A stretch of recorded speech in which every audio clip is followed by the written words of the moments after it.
Are you tracking your numbers? It's all about the billable hours. If you've worked with the Planning for Profit software at all, you know it's all about the billable hours. We need to be able to track those hours and find out, are you billing out the number of hours you thought you were? Because keep in mind, the labor rates that you're using are 100% dependent on the number of hours that you thought you were going to bill out this year. You have a choice. You can either track how many hours you billed out as you go through the year to find out, are you on track? Or you can wait until December just to find out, hey, did I make it or not? The problem is if you didn't, there's nothing you can do about it. The budget versus actual labor hours tracking report gives you the ability to track where you are throughout the year.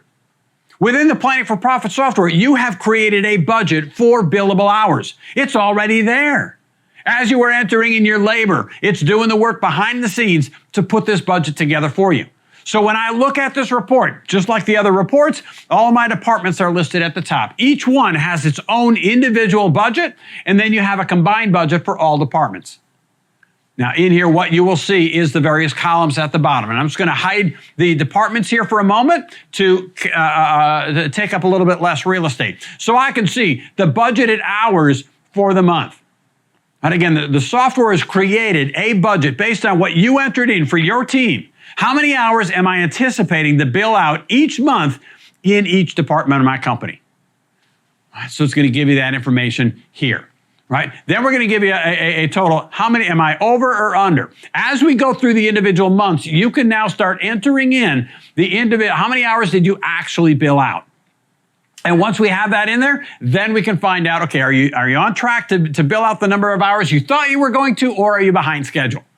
Right? And then it gives you a cumulative total and a cumulative over and under at the end as well. So let's start entering some data in here and see what this report can do for you. So you can see in my particular case, I've entered in, this happens to be for my service department, I've entered in January, we're budgeted to bill out 260, I actually did 300. February, I budgeted 223, I actually billed out 250.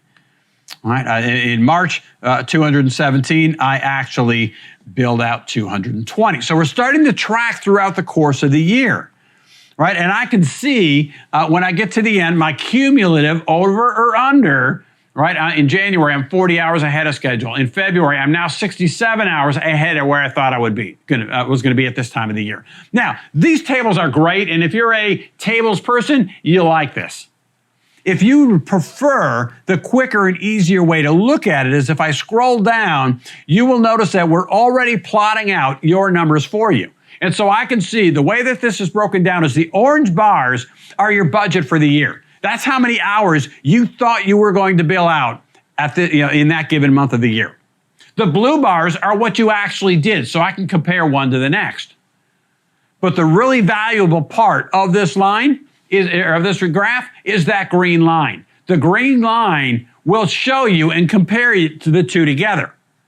Now, the blue line, that's your zero budget line.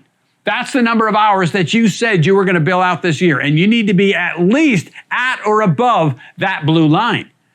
If at any point I start falling down below that blue line, right, that tells me that I'm not billing out the number of hours that I thought I was going to at this point. So I can see here, again, we've only plotted out, we haven't entered in anything after April.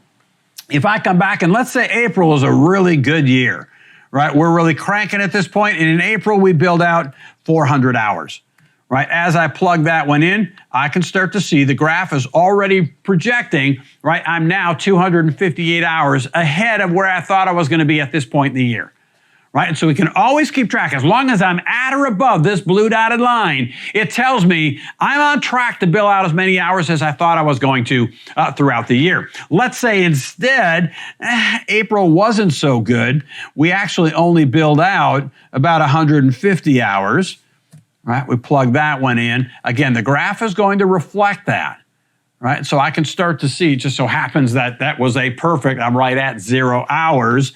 Right, if it was only 100 hours, right, I bounce out of there. Again, my graph is automatically reflecting that, and so that's a month that actually the green line is dropping below the blue line, which tells me that I'm not billing out the number of hours that I thought I was going to. Now, this blue budget line will start to move up and down as the number of hours that you enter in actually bills out. Let's just say for whatever reason, I billed out 1,000 hours in April.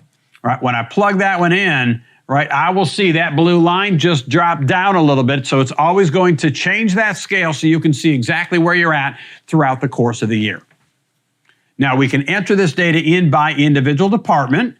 Right, so if I go back and show my departments, I can switch over to my install department. I'll now see the numbers for install. All right, and so at this point, I don't have anything entered in for my install department at all here. I can go ahead and start tracking that one. And then last, all departments will start to give me a combined total for all departments combined together. Right, so it's just going to give me, and really that number doesn't help me too much because I need to look at each individual department, its billable hours, and labor rates are individual for each. If you have any problems or questions on how to use the budget versus actual labor hours tracking report, give us a call at Grandy & Associates.